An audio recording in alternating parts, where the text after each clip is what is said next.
Sam, you turned pro under the Arnold Classic umbrella just 1 year ago.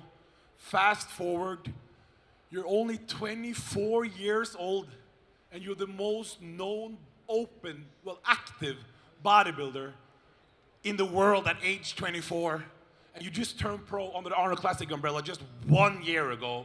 You just competed in your second show that you improved. We're gonna talk a little bit about improvements, but is this something you reflect how big this really is in just 1 year? Like, how does that make you feel, by the way? Yeah, no, it's definitely pretty surreal, but that's kind of the best thing about the Arnold is they give the guy who won the Arnold Amateur the chance to come and actually get on stage with all of the highest, I'd say pretty much the best classic bodybuilders in the world. So you kind of get your work cut out for you. You know, we've all seen the photos. These guys are pretty big, but it's definitely fun to see how much room there is to improve. But I don't think it was incomparable. I mean, they were way bigger, but it's like we both have arms, we both have a back, we both got pecs. So it's just cool to see. You look great at Ohio, but here in the UK, you made a lot of adjustments, as we're gonna talk about. You came a little bit bigger or a little bit fuller. Your post, guys, did you see the improvements in his posing? It was very improved, huh? It was phenomenal to see. And the tan was spot on, and the confidence was just so much better, so professional, and you looked so much better. And you actually went to 7th place. You moved up one spot. Very impressive. Talk to us a little bit. How did you make the adjustments from Ohio to here, and were you happy with the overall package? Oh yeah, looking back, I was definitely happier finishing knowing I was a lot fuller. Because, I mean, it's not all about size, especially for classic. Like, open is where it's bigger is totally better. But for classic, you still want to come on stage and fill your frame. So I definitely did that this show a lot better. And I think I'm a little bit spoiled in kind of a good and a bad way, because I get the most feedback on social media about bodybuilding compared to everybody else. You know, I've seen all the photos of that initial quarter turn. You know, when you get that on your phone 24/7, it's pretty easy to make an adjustment and say, okay, I can listen to this. I can listen to this feedback. And that's kind of the whole point. I did the same thing for the amateur shows. First show, 2 weeks on my phone, flex your freaking legs. So for the next one, I got them flexed. So that's, I mean, I don't really see that as a problem because it's just something to adjust and kind of correct going forward. So I made a big adjustment from the first show to the second show. Obviously, for the Columbus show, I was way bigger after a year off season. And then I was bigger in the UK show compared to Columbus. So it's like just an upward trajectory. And that's all I can ask for. Well, can you talk to us a little bit about everything you do is original, and you're the only one doing it like in that type of way with this type of success, and you coach yourself, correct? How hard is it to coach yourself when you never competed before as a pro, and you're coaching yourself with so many eyes on you, and all the top pros, as you guys know, they have all these coaches with high experience, and you got all these millions of fans into you, every move you do. Talk to us why you want to coach yourself and put all the trust in yourself. I think that's just kind of how I am anyway. I mean, let's be real. As much as we can have a bunch of guys around us hyping us up to work out and stick to our diet, it's, you know, the real battle is when it's just you. You just woke up, it's 2 in the morning, you're gonna go to your kitchen. Ooh, do I wanna have cheese toast right now? Do I wanna have some crackers? Do I wanna eat some ice cream? Like, the real battle of it is just individual anyway. And if you know anything about social media, there's a ton of bodybuilding / coach drama. I don't want any drama. Like, I want to just stick to myself, and then, you know, that comes with its own benefit and potential drawback. If I came on stage and I looked like total trash, I couldn't say, oh, my coach screwed me. It was my coach's fault. Like, it's pretty much all me. And I'm cool with that, because then if I show up and I look pretty good for me, I'm like, yeah, I did it. Very nice. Did you ever think this would happen like this? The popularity and being a role model for bodybuilding, because you are a bodybuilder. That's how I got to know you. through bodybuilding. There was no gimmicks. There was no weird Instagram edited pictures. It was you training, eating, bodybuilding. But now you are the bodybuilding hero at only 24. Did you ever thought that this could happen that fast? Oh, basically never. I never would have expected, if you went back 3 years in time, I never would have expected any of this. Before I posted anything, my plan was always to get this big anyway, just because I wanted to. Like, I used to watch Callum von Moger videos. You know, the guy's like 240, he's benching 315 in Gold's Venice, and he's super funny. I'm like, ah, that's the coolest stuff ever. I just want to do that because it's cool on its own. So it's, you know, I think even if I never posted anything, I'd still be this big. I definitely wouldn't be sitting in front of everybody here. But in terms of my mindset, when I started making videos, I was a little bit of a social media hater, because I feel like a lot of the times, if you took the camera away, some of these guys won't even work out. All they want to do is get this validation from their phone that they're actually doing it. I mean, I've seen it. A guy will put his tripod up, he'll do a set, oh, he looks like he's freaking killing it. He hits record off, he's done with it. Posts it, leaves, moves on to a different movement. I mean, it's just terrible. I hope that I don't get put in that same kind of category, because I just want to keep it basic, you know? So I saw there's a little bit of a hole. It's like everybody's talking about the gym, but nobody's just keeping it simple, doing basic gym training, like keeping it about the gym. So that's what I wanted to do. And then now it's wild how far it's grown. Well, I think everyone can see how you're training and the level of density. And you guys saw him yesterday. There was a lot of density to be 24, wasn't it? Yeah, well, it's really incredible. You have a lot of thickness for that age. This is rare. So it's not all about just the shape, structure. It's also about that density. And to have that at age 24, that shows you that you're really killing it in the gym. So it's very impressive, to be honest. Oh, thank you. Yeah, it is. It is. It is really impressive. What's also very impressive is when you watch your YouTube, when some people blow up, like you're the biggest name in bodybuilding right now, they stop some of the things that made them popular in the beginning. Your YouTube, your daily reaction with the fans. Yeah, you don't just do an Instagram story. You do a YouTube every day, even though you're at this level. Talk to us a little bit. How did you become so consistent with it? And for people to learn, to stay consistent with the things that make you who you are. Like, you're still doing it. Talk to us a little bit about that. A lot of the times when I'm, especially when I'm sitting talking in the car, you know, I'll say, oh, it's all about the consistency, keep doing this thing every day. And usually I'm talking about the gym, but really I feel like it applies to everything. You know, I think a lot of people here are wanting to coincide their lifting journey with like a social media page too. You want to show it off, right? And you know, maybe next year you could be up on a stage like this at an expo. It's like you never know how quick it could happen. But I like to think of it the very same way. You know, one workout isn't really going to do jack. If I went back in time and picked 10 workouts out of my whole career and just like made them disappear, I'd be as big as I am right now. So one's basically insignificant. So the same thing with, you know, making a little video or a post. Like one every now and again isn't really going to help. You just got to keep kind of doing it. I've seen guys who've been posting stuff for years, and only just in the last few months have I seen their numbers just kind of like start to climb. So to put a little bit of a social media hat on, it's the same as the training. Just keep doing it, and then you'll get results. If you keep dieting, you'll eventually see a bicep vein. If you keep bulking, eventually you'll see the scale go up, you'll get a bit stronger. I think consistency is just definitely, you know, a big component of a lot of the success that we see at these expos.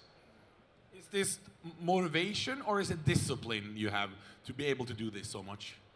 A little bit of both, but I think I'm very spoiled with the gym just because I really like it. Like sometimes I feel a little bit strange answering a question where someone might say, like, how do you keep showing up?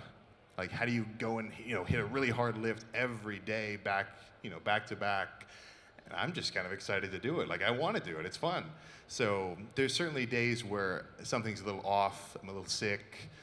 Maybe a scheduling issue became a little bit of a challenge. You know, those are the days where I know, fast forward, I'm going to feel better if I did it. You know, if you've ever watched, there's a few videos where I'll say, like, okay, I'm about to travel. I stayed up too late. I don't really feel like doing this leg day. But at the end of it, I can kind of sit in the car and say, oh my God, that was crazy. I'm glad I did it though, so now let's go do the rest of my thing. So it's kind of like fast forwarding and thinking about your future self. Are you gonna regret slacking off right now? In the moment, it might feel sweet. In the moment, you might think, I should get a Caniac combo right now, and I should pull into Wendy's, and I should just take a nap instead of training. But if you fast forward a week, you're probably gonna regret it. This season is not over for you, correct? Is it off season now? Yeah, now I'd say it's pretty much time to grow. Yeah, talk to us a little bit about that. Are you excited to get stronger again, eat more food? Do you enjoy the off season more than the prep season? Yeah, I think I definitely do. The way that I do it is I essentially diet and bulk to the point that I'm ready to be done with it. So at this point, it's been almost 6 months of dieting. I'm ready to eat. So I'm ready to start eating and growing and bulking up. So that's kind of the plan. I'm not gonna go completely insane because I just dieted for 6 months to get this lean. I don't wanna undo it in 2 weeks, which I probably could if I ate a whole bunch of junk. So I'm gonna ease into it kind of slowly. But yeah, when you're fully fed and carbed up, the training is a lot more fun. Like I feel like I've got a rev limiter right now because I've been on such a steep deficit. Like I'd love to throw around 3 plates on incline bench, but I gotta work my way back to it. So I'd say fast forward 2 months, I should be at full speed, squatting 500. It'll be crazy. And that's the fun part for me. Squatting 500 at 24, it's impressive, yeah? Definitely. So any shows planned for next year? Will we see you at the Arnold Classic next year? Where will we see you next year if you're planning on competing next year? Well, there'd be no guarantee about the Arnold Classic because the only reason I got to do it this year was because I got an invitation from winning the Arnold Amateur. So, we'd have to see what would happen. But really my plan is just to grow into a competitive pro. I took this from Rich Piana. If you've ever watched a Bigger by the Day video, you know that every so often he drops some pretty substantial wisdom. I wouldn't recommend you listen to everything that Rich has ever done, but there are points that are very valid. And the way that he talked about competing was, what's the point doing 5 different shows in a row, and maybe you're not as big as you want to be, because you're not going to place as well as you want, and you're never going to progress because you've been dieting. I'm not bigger than I am 6 months ago when I started dieting. Like I've kind of paused my progress.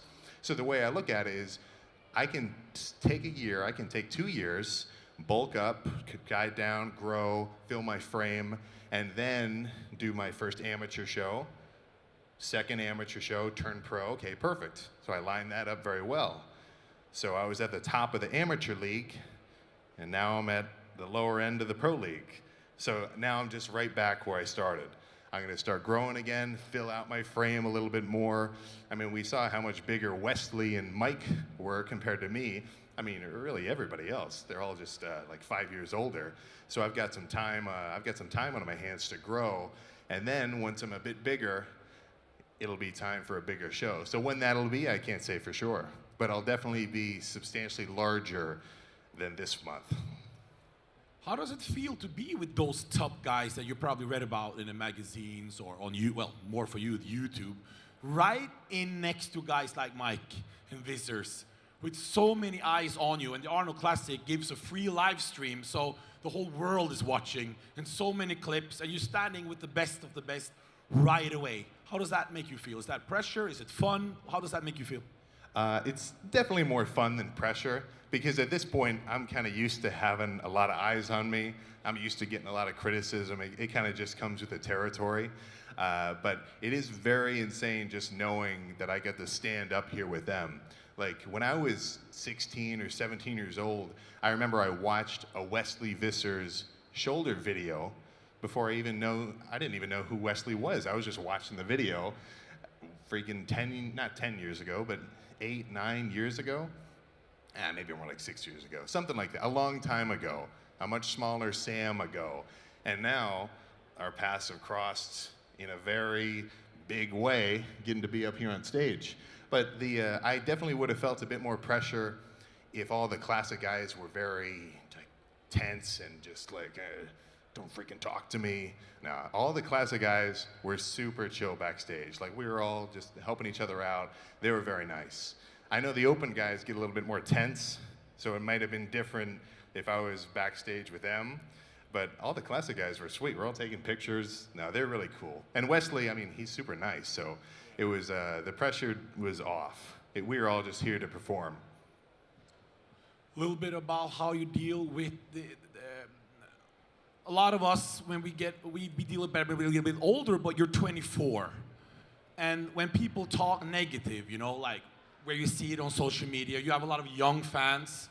And at only 24, you get like millions of positive comments, but you always get a lot of some hurtful comments. How do you deal with that? And to the younger people, how can you some advice they can deal with negative comments? Because you're a different age, you're only 24. And let me tell you, if you're 24, can you imagine getting thousands of negative comments of how you look or how you speak? Or that's really, it's something that we never dealt with. How do you deal with that at age 24? Because you're just a kid or a young man. How do you deal with that? And some advice to the people getting the same type of thing in your age group. Yeah, there's definitely a learning curve. Like the first time you start looking through your comments, everybody's done this. Or at least every, you know, kind of big name out here has caught themselves reading specifically a negative comment, and it's just a psychological feedback loop. You might read 10 nice ones or 100 nice ones, but something about the human brain, you're only going to focus on the one negative one. But the way I look at it is when I started posting videos, in the beginning, you know, every video did the same, a few hundred views. I remember thinking, holy crap, this TikTok just got 100 likes. Nice. That was the most likes I'd ever got before. Like, it was insane. But the way that I kind of spun it around, which I think you should try to do all the time, spin any kind of negative into your mind, translate it, and then just turn it into a positive. It seems kind of far-fetched. But if you only get positive comments, that means your videos and your post is only getting shown to the same, you know, maybe 500 people who like you. So you're not growing. As soon as you start getting negative comments, that's when your videos start doing better. So it's kind of just a positive indicator that you're growing because your stuff is getting shown to more people, and some people don't like what you're into, but that might be 1 out of 100. So you kind of get over it.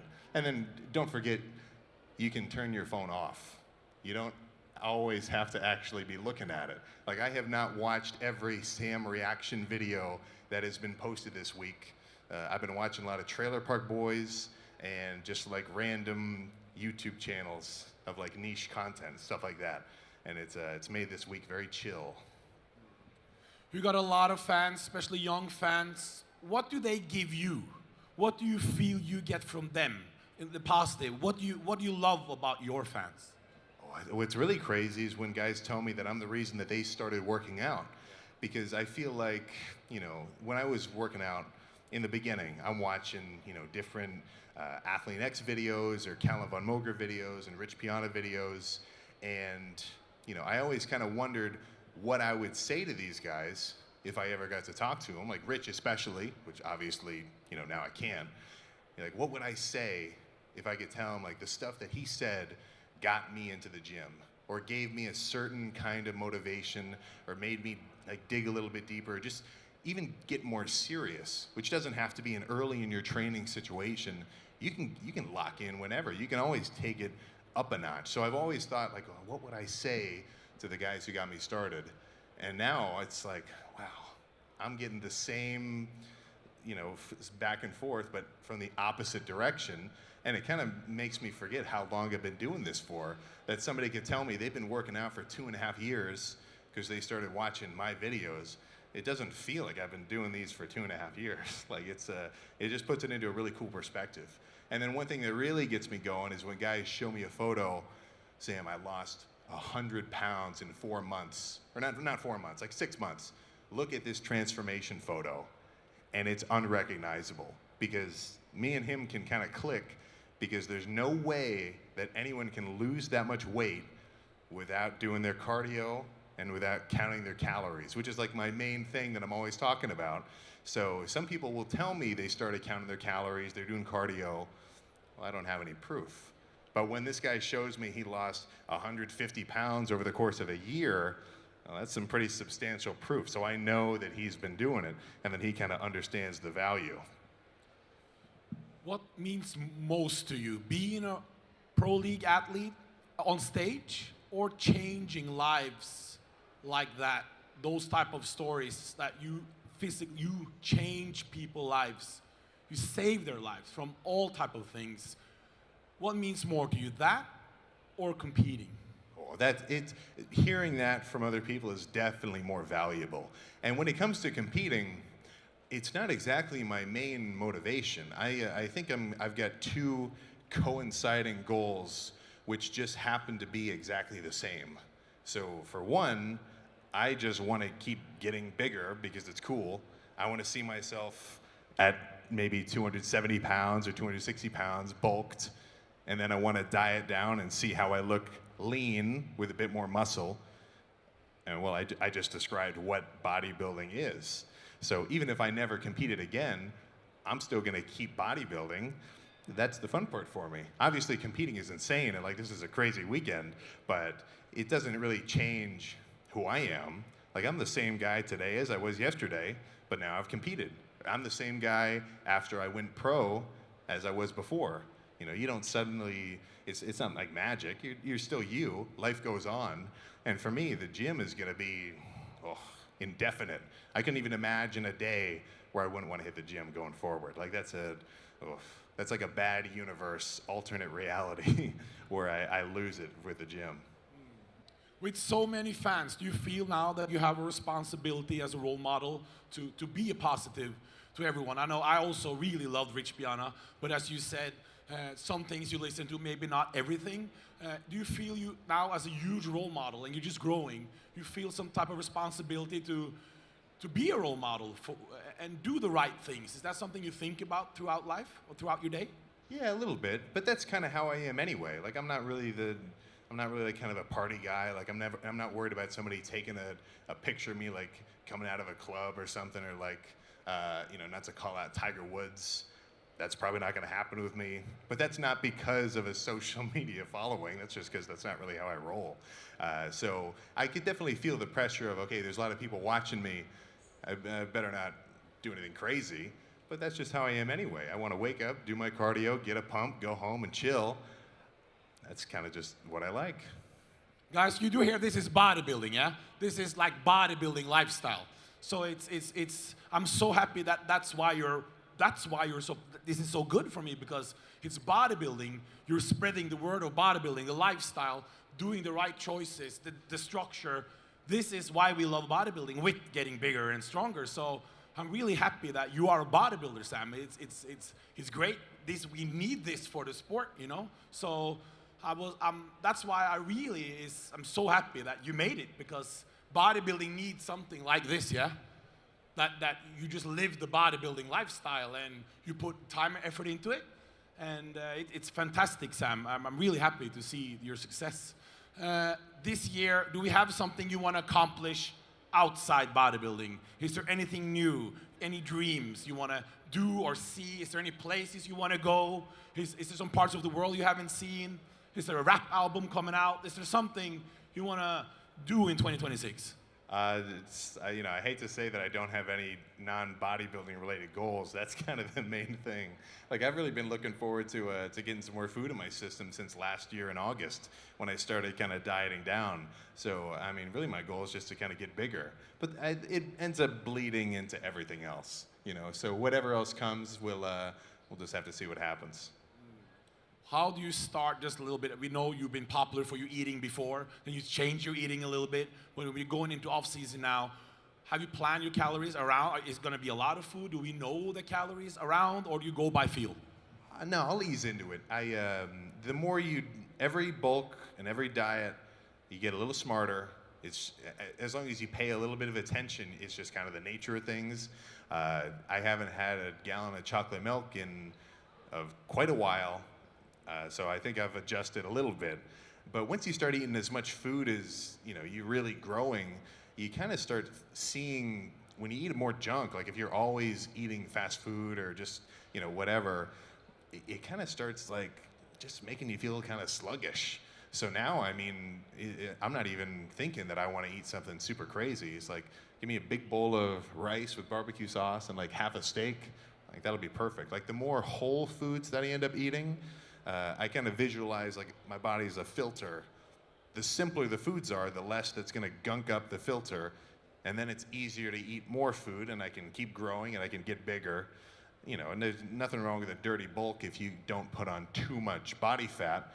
But at this point, I'm a little bit cleaner with it. So I'll start at maintenance, and then I'll increase it and increase it and increase it, just so I'm gradually in a steady surplus. Because the last thing you want to do in a bulk, which I've been criticized a little bit, I've mandated that we reach 200 pounds in an off season. That may not be necessarily right for everyone. What if somebody's 5'2"? 200 pounds would look insane. So what I really mean is in an off season where you're trying to leverage your calories and actually grow and make the scale change, I do not recommend that every pound of muscle is accompanied by 4 pounds of body fat. That ratio pretty much sucks. So try to stay relatively lean, but still watch the scale increase. If you do your cardio during a bulk, that'll help this situation. You won't get so soft. So I mean, I did my 30 minutes this morning after a little chest day at Dino's. So as big as I'm gonna get, I'm still gonna be pedaling because it'll help me stay a little bit leaner. I won't have to get so soft, and I can I can make room for some Ben & Jerry's every so often. Last question. Give some advice to the young people that want to achieve their best life. What can they do to get to, well, maybe not to your level, but to go to the top, to try to go to the top, because you already at the top at this age.